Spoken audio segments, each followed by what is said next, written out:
The Big Boy press conference took place yesterday, though it was, I think, about 2.5 hours late as I sat there waiting and waiting and waiting. So did the ESPY Awards, by the way. They had to go late because the president was late. And y'all were waiting with breathless anticipation for what the White House and I guess it was a reporter who dubbed it the Big Boy press conference. Big boy, speak softly and carry a big stick. Well, we've come a long way from that, haven't we? Dave Dulio, the Director of Civic Engagement at Oakland University in Rochester, Michigan, distinguished professor in the Political Science Department, watching and listening to and joining us on our radio stage, the AT&T microphones. Thank you for being here. Well, I would turn it over, and we're in class with you right now. What did we learn and not learn from yesterday? Well, good morning, Michael Patrick. Thanks again for having me back. I don't think we learned all that much. I think that there was not much persuasion from the president last night in terms of, moving people one way or the other on the question of whether he should be the Democratic nominee. I think rather than persuasion, there was a lot of reinforcement. I think if you went into that thinking that he was the strongest Democratic candidate and should be running for president, you exited that press conference thinking the same thing. And if you thought that he should step aside, I imagine you exited thinking the same thing.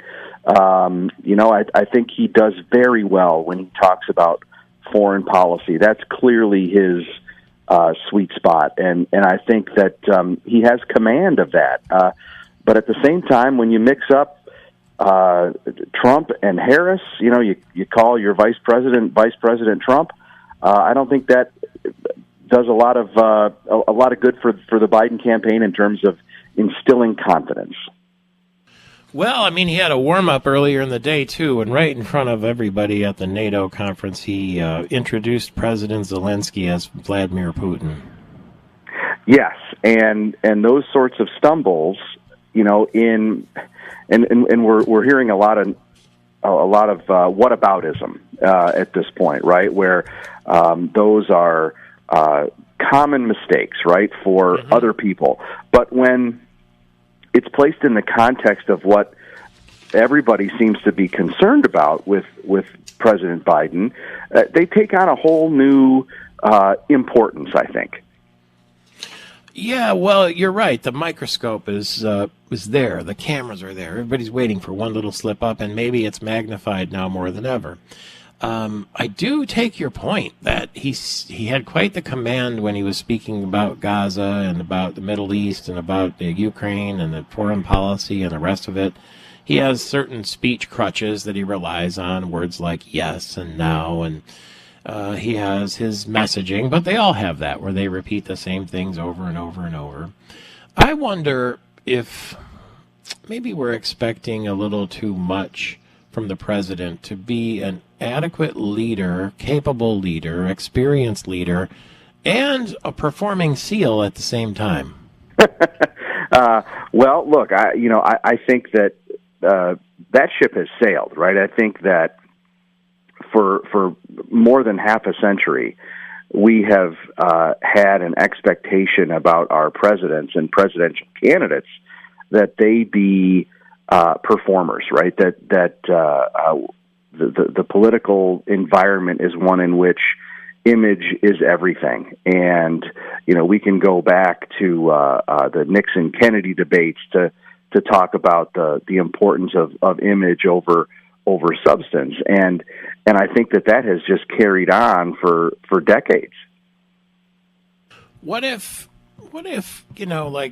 they just got their heads around Democrat and Democrat voters, the fact that Joe Biden's going to be in an easy chair for the next 4 years, and Kamala Harris is going to be sort of the understudy, and she's going to do all the flash and sizzle, and he's going to sit back and be the potentate and guide her with all of his years of expertise in the United States Senate and the vice presidency. What about embracing a theory like that? He doesn't have to stay up past 8 o'clock, and he doesn't have to fly all over the world. Well, I think that's I had a similar thought watching the press conference last night when he was asked about why he thinks he's the he's the person to be the Democratic nominee, right? And he said, I think I'm the best one for the job.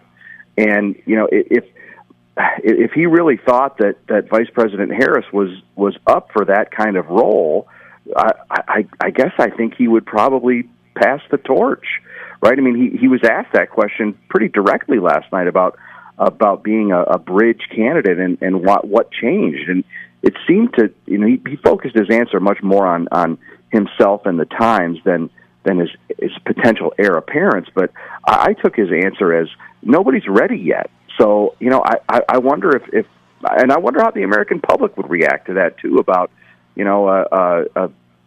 a figurehead president. I'm not sure the public would go for that. Well, I mean, other countries have a prime minister and a president, right? Certainly, and we look at Great Britain, and the head of government is the prime minister, and the head of state is the queen, and the king. And so those kinds of arrangements work, right? But that would be a wholly new set of expectations that the American public would have to be comfortable with, and I'm not sure that's something that they're ready for. Dave Dulio is the director of civic engagement at Oakland University. Hillary Clinton surfaced again yesterday. Quite interesting. She was speaking. She's 76 years old, for what it's worth. Lots of experience. And she said, basically, you better be careful about rushing Joe Biden out of there. And she says it's like taking the keys away from your older parents. What do you make of that comparison? Well, that is quite a comparison. And, as somebody who's had to have that conversation, it's a tough one. And, I think that, look, if this was an easy decision for Democrats, if this was a no-brainer, the decision would have already been made.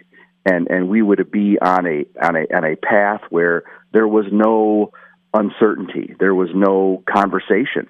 But, this is just and the presser last night, I don't think, moved the needle in one way or the other. Democrats are kind of stuck in limbo now, right, where the president seemed to do okay last night, but at the same time, the many stumbles and sort of similar speech, let's say, tracks that he was on, meandering and random at some points. I think that again is going to give some people pause. Yeah, I forget the word he when he just starts to go down a path, and then he says, "Look, look," but then at the end he says like, "Never mind," or something like that. Yeah. All right, whatever. Well, it's not never mind to Dave Dulio. We mind what he says carefully. I don't mean we mind it. We love it, and we mind it. Oakland University, Rochester, Michigan, MPS. Thank you, sir.